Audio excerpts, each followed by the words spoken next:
Ça y est, on va enfin avoir le droit au sideloading sur iPhone, ça va arriver très bientôt et si vous avez des versions bêta de iOS sur vos iPhones, eh bien vous devriez déjà pouvoir installer la bêta d'iOS 17.4. Cette dernière amène de grands changements et si vous ne le verrez pas tout de suite en release candidate, eh bien on devrait la voir arriver aux alentours du mois de mars. Cette nouvelle version amène le sideloading, mais aussi plein de nouvelles fonctionnalités qui sont limitées normalement à l'Union européenne. Alors ça fait très longtemps qu'on en parle de cette fonctionnalité de sideloading. Certains pensaient que ça n'arriverait jamais parce que Apple ne souhaitera pas qu'on puisse le faire, mais il semblerait que l'Union européenne ait eu raison de Apple et oblige ce dernier à intégrer cette fonctionnalité. Elle arrivera donc bel et bien en Europe et est déjà en test sur les smartphones équipés des versions bêta d'iOS 17.4. Il sera donc maintenant possible, si vous êtes un développeur d'application, de proposer votre application sur des stores alternatifs. Des stores donc autres que l'App Store, avec en plus de ça, des conditions un peu privilégiées et pas de taxe de 30% de la part d'Apple. Une fonctionnalité qui peut donc vous permettre de gagner un peu plus d'argent pour de futurs développements, mais qui permettront aussi à l'acheteur de ne pas avoir de taxes aussi élevées à payer à Apple. Attention cependant, avec ce système, beaucoup de développeurs pourront donc mettre des applications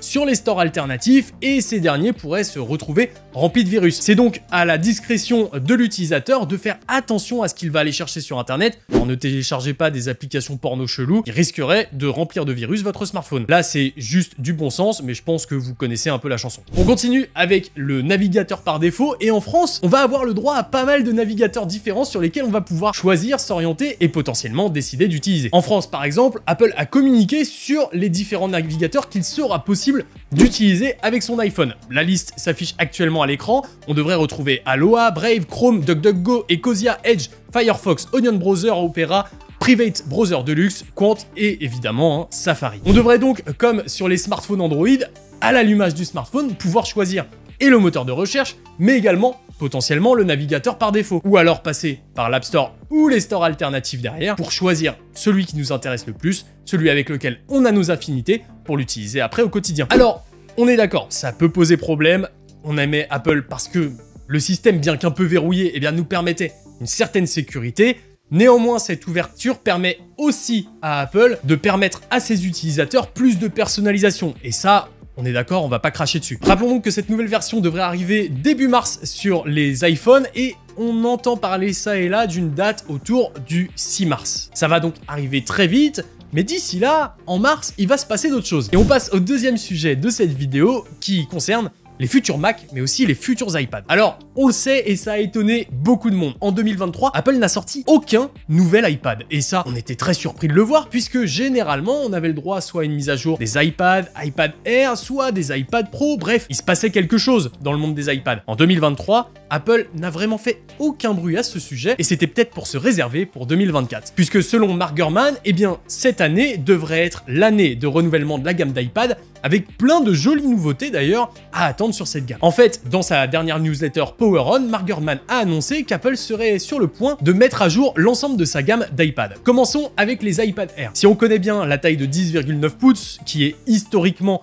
la taille classique des iPad Air et qui ont déjà eu un redesign sur leur dernière génération, eh bien on devrait en plus de ça voir arriver une taille plus grande, plus imposante et en plus, avec le support du Pencil, plus intéressante pour les graphistes qui ne veulent pas dépenser trop. C'est en effet une version de 12,9 pouces équivalente à la taille la plus grande sur l'iPad Pro qui devrait arriver sur les iPad Air de 2024. Celle-ci amènerait aussi de grosses nouveautés en termes de hardware à l'intérieur, puisque, selon Mark Gurman, on parlerait de l'intégration d'une puce M2. Évidemment, ce ne serait pas la seule nouveauté, il y aurait quelques légers changements ça et là. On parle du support du Bluetooth 5.3, plus rapide et moins énergivore. On parle du support du Wi-Fi 6E, la compatibilité la plus haute actuellement, en attendant évidemment le Wi-Fi 7, mais on parle aussi d'un redesign du module de caméra à l'arrière des iPads. Évidemment, ce sera en mars, on a peut-être le temps d'avoir d'autres informations au sujet des iPads d'ici là, et si ça vous plaît et que vous voulez être tenu au courant, n'hésitez pas à me le dire en commentaire. L'iPad Pro, lui aussi, devrait être mis à jour, et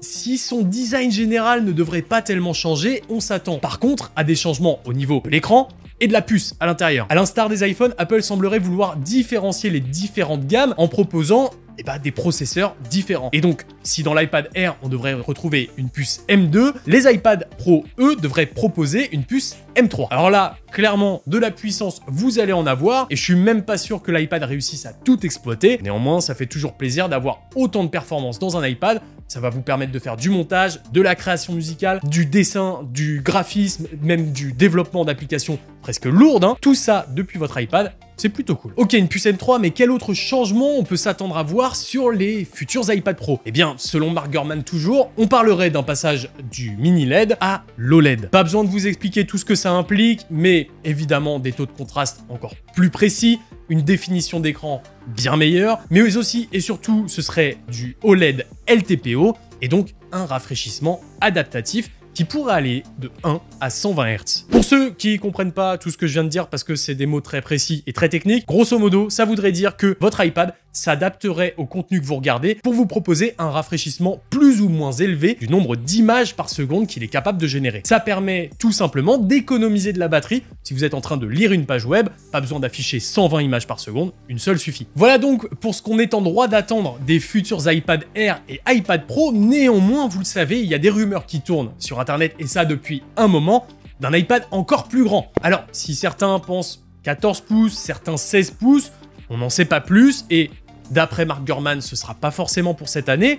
Néanmoins, on peut potentiellement se dire, on aura le droit à un petit One More Thing qui fait plaisir, avec une nouvelle gamme, une nouvelle taille d'iPad. Bon, les MacBook Air de leur côté, ça va être beaucoup plus rapide, pas de gros changements, que ce soit au niveau du design, des matériaux, ou quoi que ce soit, on s'attend juste à ce qu'ils intègrent la puce M3 eux aussi. Une mise à jour bienvenue et qui serait assistée par l'arrivée du Wi-Fi 6E sur les MacBook Air également. Allez là, on va rentrer dans une actu qui me fait plaisir et on en avait parlé longuement dans de vieilles vidéos, mais ça y est, ça semblerait enfin arriver chez Apple. Bon, la gamme HomePod, vous savez, c'est un peu le bordel. Des fois oui, des fois non, des fois peut-être. Même Apple, on a l'impression qu'ils savent pas s'ils veulent le garder ou pas, ce fameux HomePod. Eh bien, selon les dernières informations, il est fort probable qu'un nouvel HomePod arrive cette année, en 2024, dans le premier semestre. Et celui-ci, s'il garderait de façon générale le design qu'on connaît des HomePod classiques, pas le HomePod mini, le HomePod standard,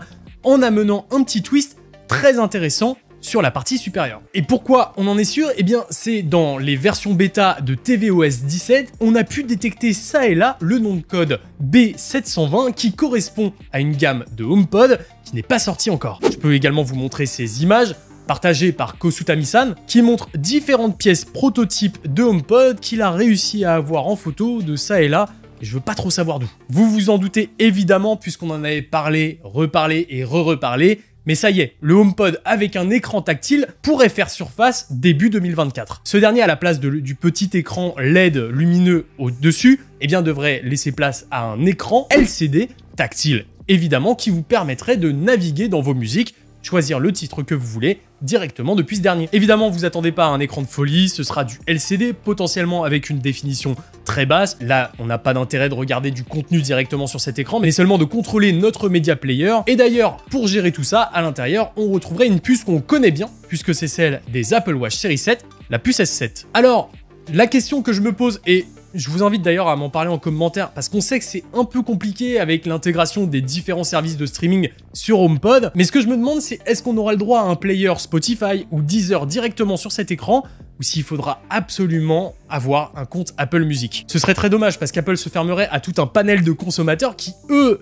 utilisent pas forcément Apple Music et aimeraient utiliser YouTube Music, Spotify comme moi ou Deezer. Évidemment, pour l'instant, on n'a pas d'informations à ce sujet puisqu'il est beaucoup trop tôt et je pense qu'on ne les aura que lors de la keynote. Mais ce qui est sûr, c'est que ce nouvel HomePod arriverait en tout cas, selon Ming-Chi Kuo, dès cette année. Une dernière question à ce sujet qui reste en suspens, c'est le prix. Toujours selon le même informateur, on serait beaucoup plus cher que le HomePod actuel. On avoisinerait presque les 1000 €. Voilà donc pour les petites informations croustillantes que j'avais à vous donner concernant les futurs produits Apple aujourd'hui. Et j'ai l'impression que 2024 va être un très bon cru. On va avoir des choses à se mettre sous la dent cette année.